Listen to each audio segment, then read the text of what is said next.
Welcome to part 2 of this look at the new Perry Miniatures plastic French infantry for the Franco-Prussian War.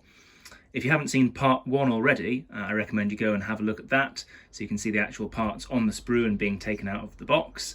It's a paired set of box releases, as I mentioned in the other video, with the proportion of sprues for either advancing and marching or firing, as seen here. So firing and then advancing and marching, being reversed between the boxes, and was one of two concurrent plastic releases, with the other being just behind there, the Russian Napoleonic Uhlans, which are also featured in another video that was released last week, and I will do a video follow-up for showing completed miniatures from that set too, but that's to follow later on at the end of this week. So, without further ado, we'll have a look at some of the miniatures that I've built from the box. Now, there are some examples of this on the Perry website, on the listings for the actual products themselves. So you can see some versions that they've built to give you an idea of how to put them together. One thing I will say is that whilst the sprues that I showed you in the last one explain how to build the command figures, so for example the drummer, the standard bearer and the officer who's on the other side over here, and how those different arms and parts can work together, it doesn't give you any idea of how the other figures are meant to go together. It is relatively self-evident, although some people might struggle. Some of the arms are paired in such a way as to cause those people that are going to find difficulties to have those if you don't keep them paired up together as you're building them. So I like to pair mine off and set them up, and perhaps match them to a body as well, and then try and keep them together as I work on cleaning up the flash and so on. So that's just something to bear in mind, but they should be fairly self-explanatory. But anyway, we'll go ahead and have a look. What I will say is I built some firing poses. I ran out of MDF bases, as you can probably see here. These are for the firing line or the skirmishing troops set, and then these are the advancing and march attack versions, as you can see, some with and some without bases.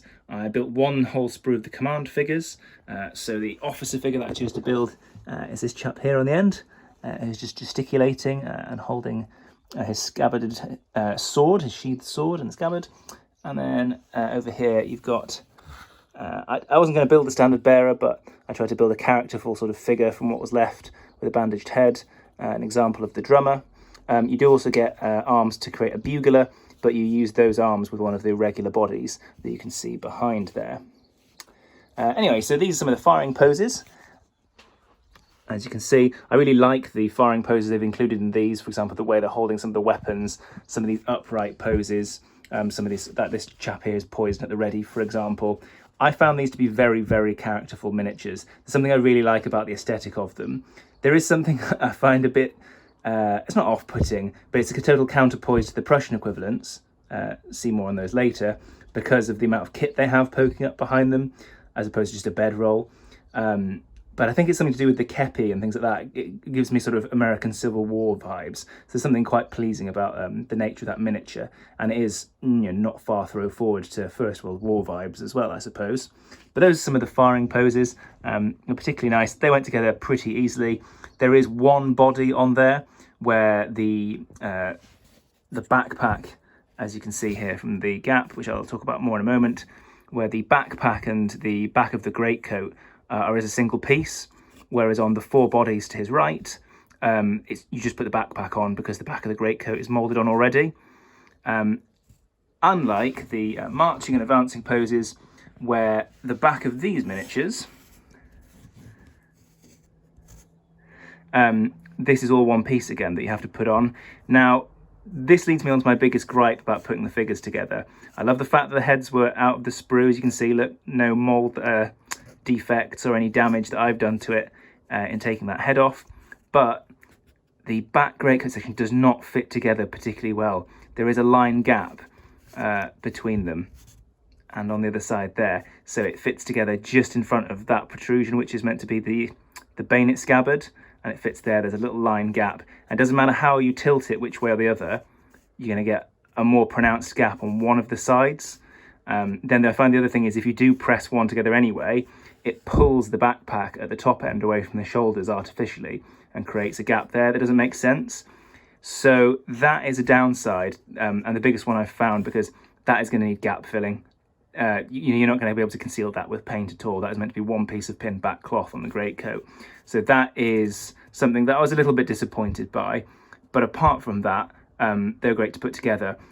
I suppose there must be some design reason that they couldn't have simply made, a single piece out of the back of these and just attaching the backpack, as was the case for some of the firing poses. And the Perry brothers are very diligent in putting these things together, although, like everybody, they are human and not infallible. So I presume there must have been a moulding reason for that to have been the case. So that's the biggest downside to the miniatures, and you can see it repeated on this firing pose. As I said, there's the gap by the bayonet scabbard, as opposed to the other ones in that group where it's simply just moulded, and therefore there's no problem there, including on the standing figure, which is probably a better representation. You can see there. Apart from that, in terms of the moulding quality, very crisp. There's a lot of very characterful faces in there, particularly like this officer here. There are 5 variants on each of the sprues for advancing and for firing. There are some more on the command sprue, so there's a couple of spare ones from there I mixed into the groups, so I made some more to create even more variation. I think the biggest thing is there were some quite pronounced lines in sort of, not so much flash, there was quite a lot of flash on some of the fine parts like the rifles, but in terms of like mould slippage almost, where you're going to have to carve that off to sort of smooth it out, that was on some of the bodies. It was a bit more pronounced in some areas than others. It wasn't terrible, and is a feature I'm sort of used to in plastic miniatures. The place where it's actually the worst is where it runs down on the gaiters and onto the shoes, and then becomes almost like a mould line running into the base. I'll see if I can find an example of that being particularly bad as we go along. Perhaps here's one on the foot of this chap here. You can just see I've cut it off in the bottom corner, where it came down the gaiters and over the gaiter buttons, then along the foot onto the shoe and then onto the base. And sometimes the foot of the figure is almost merging into the plastic sort of step part of the base that the figure comes on. And that's been the case in a few different Perry sets I've had in the past. It's a little bit frustrating, but you can sort of slice it the right way with a knife to get rid of it. Anyway, so I built a variety of them. As you can see, I built another set with different arm poses at the back. And on one of the advancing bodies, I took the parts from the command sprue to build this chap, who has a fanion, or it might be a port fanion, who's just gesturing as he moves along to keep people in the line, because I quite like that. It's reminiscent of some of the Napoleonic French infantry I've put together in the past, so that's kind of fun. And that's sort of it, really. It's sort of what you see is what you get otherwise. As I say, they're fairly straightforward to put together. It's mostly the cleanup. There's a lot of character to them. There's a lot to like about the style and the design of the miniatures. The firing line, I think, looks particularly dynamic, but then I quite like them advancing at right shoulder shift. That's another slightly American Civil War feeling pose, to be on that shoulder, or advancing with their sword bayonets forward. And there's a good deal of difference between them and their Prussian adversaries, which leads me on to the next thing, which is, of course, I need to compare them to those Prussian miniatures that went before them. So in this case, here is a Prussian advancing at the trail, a Prussian from the firing line, and a Prussian kneeling from the firing line. So we'll put these together and have a look at them scale-wise.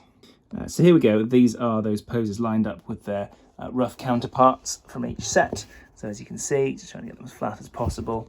There is a little bit of dynamism between the way they're posed. So that is the Prussian infantryman there at the trail. Good scale. You can see the difference in sense of what I mean by how accoutered they feel in their kit. He feels fairly clean. He's just got his great coat or blanket roll, whatever it is, over one shoulder. This guy's got all his kit and bits and pieces on. He hasn't got one of the section cooking pieces of equipment on the back, but he seems more encumbered, doesn't he, one way or another. And then from the firing line version, you got the kneeling equivalents side by side there, and they're roughly scaled, as are the standing ones.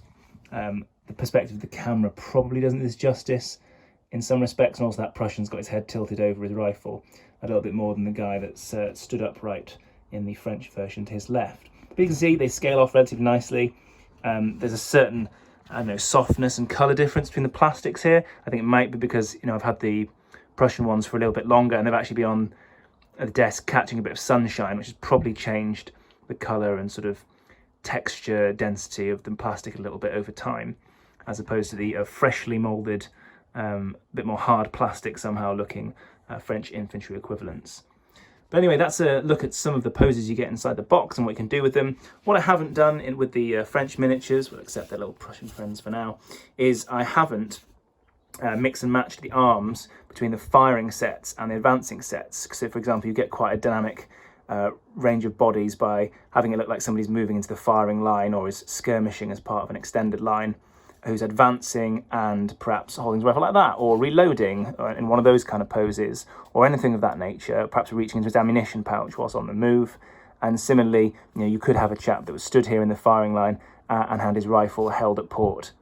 But that'll work, that would be pretty cool. However, they will have bayonets on, because the advancing figures all have bayonets fixed. The firing/skirmishing figures don't have bayonets fixed. So if you were to mix the two, that would be something to bear in mind. I suppose you could probably just clip the bayonet off the end of that rifle, and file it down and slice it apart with a craft knife to create a chap that was holding his rifle at port as well. You just have to be a bit careful because the part's obviously a bit delicate, but bear that in mind. It would sort of work, but the sort of absence of bayonets in its entirety on one set and the presence of bayonets on the other might be a little bit jarring, but it depends on your preference. They're your models, you should build them however you feel. Anyway, I hope that's been useful to see some of these and what I've done with them, and to see them alongside their Prussian adversaries. I look forward to seeing you in the next video.